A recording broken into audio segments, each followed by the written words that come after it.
Friends, இன்றைக்கி onion chutney ஒன்று ஈஸியாக எப்படி அரைக்கலான்னு பார்க்கலாம் வாங்க. டக்குன்னு ஈஸியாக செய்யலாம். இட்லி தோசைக்கெலாம் தொட்டுக்க முதல்ல அதுக்கு கடாயில் எண்ணெய் ஊற்றியாச்சு. ஒரு 2-3 ஸ்பூனு உளுத்தம் பருப்பும் 1 ஸ்பூனு சீரகமும் போட்டுக்கலாம். ஒரு 5-6 காஞ்ச மிளகாய் போட்டுக்கலாம். அவங்கவுங்களுக்கு காரத்துக்கு தேவையான போட்டுக்கலாம். புளி ஒரு சின்ன துண்டு போட்டுக்கலாம். ஒரு 5-6 பல்லு பூண்டு போட்டுக்கலாம். கருவேப்பிலை கொஞ்சம் போட்டுக்கலாம். இது தேவையான உப்பு போட்டுக்கலாம். ஒரு 4 வெங்காயம் போட்டுக்கலாம். கொஞ்சம் பெருங்காயம் போட்டுக்கலாம். எல்லாத்தையும் சேர்த்து வதக்கிக்கலாம். நல்லா வதக்கி ஆற வச்சு அரைச்சோன்னா நம்மளோட வெங்காய சட்னி ரெடி ஆகிடும். அதுக்கு ஒரு தாளிப்பு, கடுகு, உளுந்து, கருவேப்பிலை தாளித்து கொட்டினா ரெடி ஆகிடும். பார்க்கலாம்.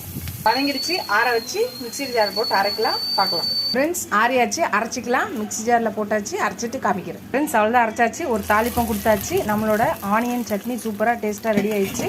இதை சர்வ் பண்ணிடலாம். பாருங்கள், தோசைக்கு தொட்டுக்க சூப்பரான முறுமுறு தோசை வித் ஆனியன் சட்னி.